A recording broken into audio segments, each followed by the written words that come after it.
justement pour parler du discours du président Abdel Fattah el-Sisi le 25 janvier, mais aussi de l'actualité dans la bande de Gaza. Nous avons le plaisir d'avoir avec nous en ligne, en direct, M. Youssef Abdelkader, qui est journaliste. Bonsoir, M. Youssef Abdelkader. Vous êtes là, on est en contact avec vous via Skype. Oui, bonsoir, madame. Bonsoir, ravi de vous avoir justement parmi nous pour parler de ce dossier et justement pour commencer, c'est le président Abdel Fattah el-Sisi qui avait précisé la semaine dernière lors de la commémoration de la journée de la police que l'Égypte était justement déterminée à œuvrer pour l'application de l'accord de cessez-le-feu dans son entièreté, justement dans son intégralité, et empêcher toute tentative de déportation des Palestiniens. Jusqu'à présent, la deuxième justement deuxième, je ne sais pas comment dire, mais la deuxième libération de prisonniers palestiniens en échange d'otages israéliens a eu lieu hier. Quel regard vous portez sur cet accord jusqu'à présent? En fait, ça montre comment l'État égyptien il était super fort dans cette domaine de médiatrice dans cette crise humanitaire, dans cette guerre, comment l'Égypte a eu vraiment en grande étape de réaliser tous les travaux sur les terres.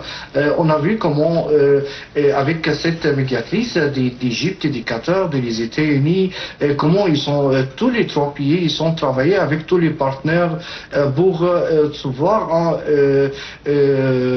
réaliser toutes les décisions qui sont prises pour voir fin pour cette guerre.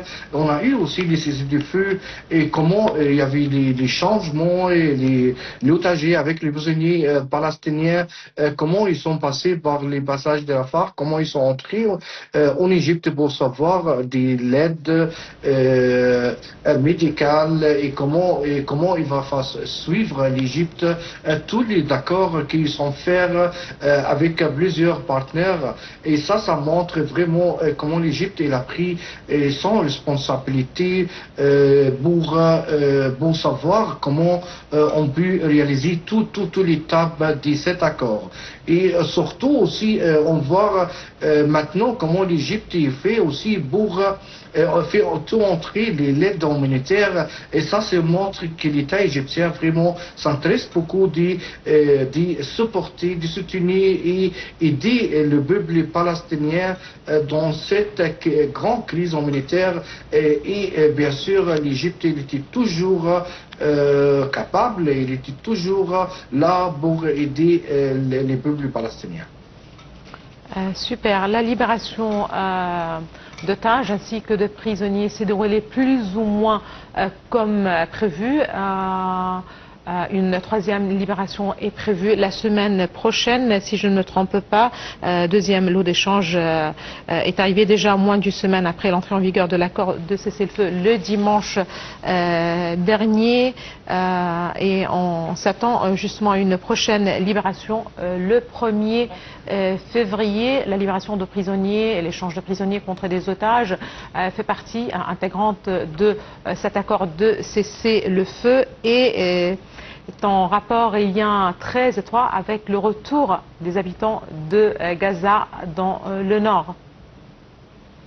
Vers le nord. On a vu les dernières libérations. Il y avait 70 prisonniers palestiniens qui étaient libérés et aussi contre bien sûr 4 otages et on voit pour les semaines prochaines aussi ce sera la même libération, ça va continuer pour savoir de toute l'étape de cet accord. Et l'Égypte il insiste toujours bien sûr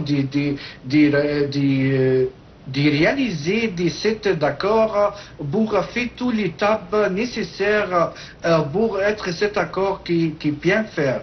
Et c'est ça qu'on a vu dernièrement et ça va venir pour les prochains mois aussi. Et peut-être entre-temps aussi, il va être une libération exceptionnelle pour une otage israélien qui les occupations israéliennes qui insistent de libérer cette jeune femme.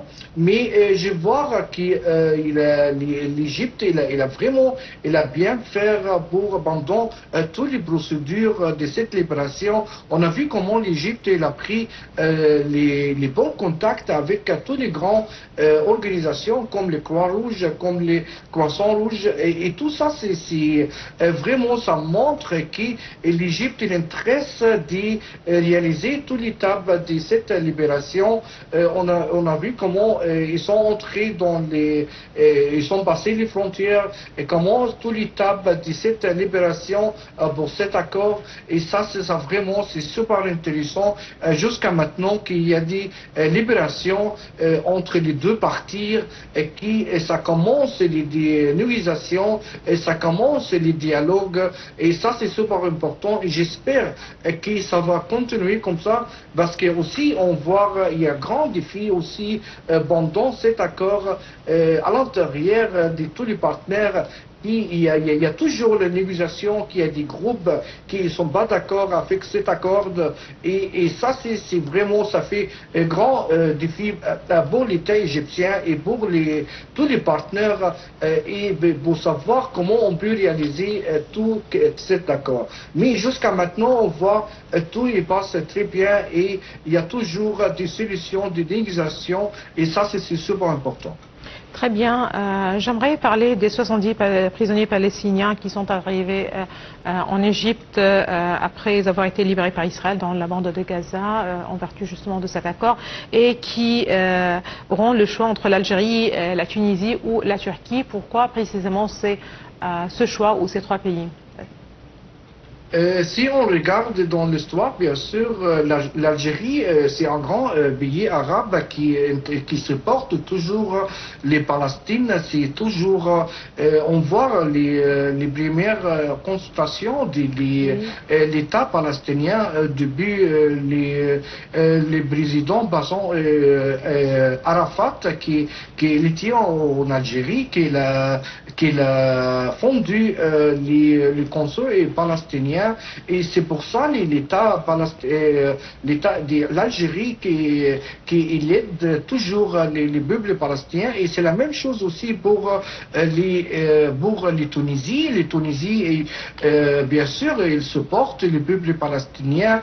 Et c'est important que tous les prisonniers, on parle ici pas des prisonniers normaux, c'est les prisonniers qui plus de 35 ans dans les prisons, dans les prisonniers qui sont vraiment d'avis en prison et ça c'est vraiment les cas spéciaux qui ont besoin de beaucoup de soutien et on voit aussi les Turquies ils ont accepté quelques prisonniers qui peuvent entrer en Turquie et tout ça montre que tous les partenaires nécessaires ils cherchent toujours les moyens pour aider les prisonniers, pour aider les peuples palestiniens jusqu'à qu'on puisse trouver vraiment des solutions pour arrêter toute cette catastrophe humanitaire qui est maintenant, surtout avec le peuple palestinien, mais quand même pour les 70 prisonniers qui ont pu sortir, on a vu comment l'Égypte a fait un grand rôle pour faire sortir tous les prisons vers l'Égypte pour attendre de transférer vers les Tunisie, l'Algérie et aussi la Turquie. C'est super important et ça montre vraiment comment les nations qui cherchent toujours des solutions, comment on peut aider les souffrants des prisonniers palestiniens. Voilà, ça c'est le côté certainement des prisonniers. Il y a aussi tout ce qui est rapport avec l'acheminement de l'aide humanitaire. Je vais revenir à ce point, mais justement, avant de laisser ce point en rapport direct avec l'accord de cessez-le-feu, et pour rappel, la première phase de l'accord de trêve doit durer justement 6 semaines et permettre la libération de 33 otages contre presque 1900 prisonniers palestiniens. Pendant la première phase de la trêve seront négociées les modalités de la deuxième qui doit permettre la libération des derniers otages avant la dernière étape portant sur la reconstruction de Gaza et la restitution des corps des otages morts en captivité. J'aimerais bien m'arrêter là. Cette partie concernant la reconstruction de Gaza, le point ultime peut-être de cet accord de cessez-le-feu. Certainement, on parle d'une phase, la phase actuelle, qui devrait permettre la négociation des négociations sur la reconstruction de Gaza. On est où justement par rapport à cela? Certainement, on est au début de cet accord de cessez-le-feu, c'est juste la première semaine, donc les premiers jours. Est-ce qu'on a déjà commencé à parler de la reconstruction de Gaza? Quand est-ce que seront ou auront lieu des discussions plus ou moins directes, efficaces et concrètes sur la reconstruction de Gaza? Si on parle de reconstruction de Gaza, c'est déjà commencé. En fait, si on regarde comment tous les chemins, toutes les routes qui ont bu entre l'Égypte et Gaza, et on voit à partir du passage de Rafah, c'était la guerre, il y a tout était vraiment, tout était parti, toutes les routes étaient vraiment dans les très mauvais état, et c'est pour ça les premières étapes c'était pour préparer tous les chemins, toutes les routes, pour qui tous les grands camions avec toute l'aide humanitaire qui peut entrer dans les bandes de Gaza. Et bien sûr, si on parle de reconstruction de Gaza même, ça va venir, mais d'abord, bien sûr, si maintenant on concentre sur l'aide humanitaire, il y a les femmes, il y a vraiment, il y a des buts de femmes, ils sont sur la bande de Gaza, il y a des blessés qui ont besoin des médicaments, ils ont besoin de tous les matériels médicaux. Et ça, c'était les premières étapes que l'Égypte a pris pour faire entrer les plus grands partir. Si on regarde avec tous les aides humanitaires, l'Égypte a fait entrer les plus grands partir jusqu'à maintenant. Dernier jour, on a vu comment il y avait 9 grands groupes d'initiatives qui sont déjà entrés sur les bandes de Gaza avec toute l'aide humanitaire. Même aujourd'hui, on a vu aussi comment Vive l'Égypte, les groupes Vive l'Égypte, ils ont fait entrer des 300 camions, et on voit toujours l'aide humanitaire qui entre sur les bandes de Gaza. Mais je crois pour les constations de Gaza, ça va venir bien sûr, mais d'abord il faut entrer toute l'aide humanitaire, il faut aider le peuple palestinien, et ça fait plus de 15 mois depuis le 7 octobre 23, et les peuples palestiniens ils souffrent au-dessous du feu israélien. C'est pour ça les premières étapes c'était très important et nécessaire pour arranger toutes les routes qui entre les passages de Rafah et Gaza, et deuxièmement l'aide humanitaire que peut entrer. Et c'est ça aussi, on voit comment l'Égypte fait un grand et une force, un grand effort pour entrer toute l'aide humanitaire et les maximum, parce que quand même il y a des défis pour faire entrer toute l'aide humanitaire. Très bien. Le mercredi dernier, et lors de son discours à l'occasion de la commémoration de la journée du 25 janvier, la journée de la police, le président Abdel Fattah el-Sisi qui a affirmé, comme je viens de le préciser justement, que l'Égypte était déterminée à œuvrer pour l'application de l'accord de cessez-le-feu à Gaza et empêcher toute tentative de déportation des Palestiniens. Le président el-Sisi a aussi précisé que l'Égypte n'épargnerait aucun effort pour mettre en œuvre cet accord dans son intégralité afin d'épargner les fusions de sang de nos frères palestiniens et de rétablir les services dans la bande de Gaza pour la rendre vivable. Il a réitéré certainement la position du Caire, fermement opposée à la déportation des Palestiniens afin que la cause palestinienne soit toujours présente. On se souvient toutes et tous que l'Égypte a toujours insisté sur ce point, qu'elle refuse toute déportation de Palestiniens, tout déplacement de la population palestinienne et de la cause palestinienne, certainement. Au début des mois de la guerre qui a dépassé un an. Aujourd'hui, est-ce qu'on peut toujours parler de ce point? Est-ce qu'on peut toujours parler de cette préoccupation? Certainement, il s'agit d'un point qui est préoccupe le monde arabe en général, qui préoccupe l'Égypte en particulier, cette question liée au déplacement des Palestiniens. Si le président Sisi a insisté encore une fois sur ce point, est-ce que ça reste un souci, plus ou moins?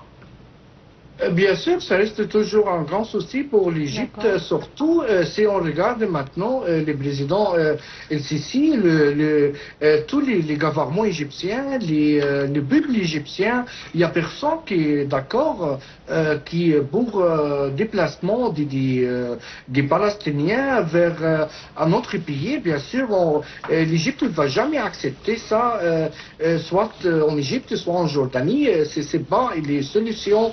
Et bien sûr, les Palestiniens, ils ont droit de voir un monde vivable au Gaza même. Ce n'est pas des questions de déplacer les peuples palestiniens. Et ça, c'est pas des solutions de cette crise, en fait. Maintenant, on voit comment l'Égypte a pris son rôle principal pour aider les peuples palestiniens sur place. Sur place, ça veut dire l'Égypte, il intéresse beaucoup comment dire, les choses palestiniennes, l'affaire palestinienne, elle doit rester toujours vivant pour tout le monde, et c'est pas juste pour le monde arabe, mais surtout pour tout le monde entier. Et les Palestiniens doivent rester toujours des Palestines pour les Palestiniens. Ils ont le droit de vivre dans son pays. L'Égypte ne va jamais accepter les déplacements. L'Égypte est prête avec toutes les solutions qu'on peut faire. Il y a toujours des solutions politiques, il y a des solutions diplomatie, il y a plein de négociations. On peut voir les bons dialogues, on peut regarder toujours les solutions pour faire entrer tout nécessaire pour que les peuples palestiniens puissent continuer à vivre à Palestine, mais on ne pense jamais à déplacer des Palestiniens parce que ce ne sera jamais une solution pour les peuples palestiniens. Tout à fait, et surtout parvenir à cette solution juste et durable de la question palestinienne, la déclaration justement d'un État palestinien avec Jérusalem-Est comme capitale. Merci beaucoup à vous, Monsieur Youssef Abdelkader, vous êtes journaliste. Merci d'avoir été parmi nous via Skype pour parler de la question israélo-palestinienne et de cet accord de cessez-le-feu. On reste avec le même dossier. Merci à vous, Monsieur Youssef Abdelkader. Eh bien, on reste avec le même dossier puisqu'il s'agit cette fois-ci de l'aide humanitaire. Je rappelle que depuis l'entrée en vigueur du cessez-le-feu le 19 janvier dernier, l'aide humanitaire ne cesse d'affluer dans la bande de Gaza via le point de passage de Rafah, tandis que des convois de secours en provenance d'Égypte, du monde arabe et des organisations humanitaires internationales continuent de fournir le soutien nécessaire aux citoyens de Gaza qui souffrent des répercussions de la guerre, du blocus, effectivement, et des conditions difficiles dans lesquelles ils vivent.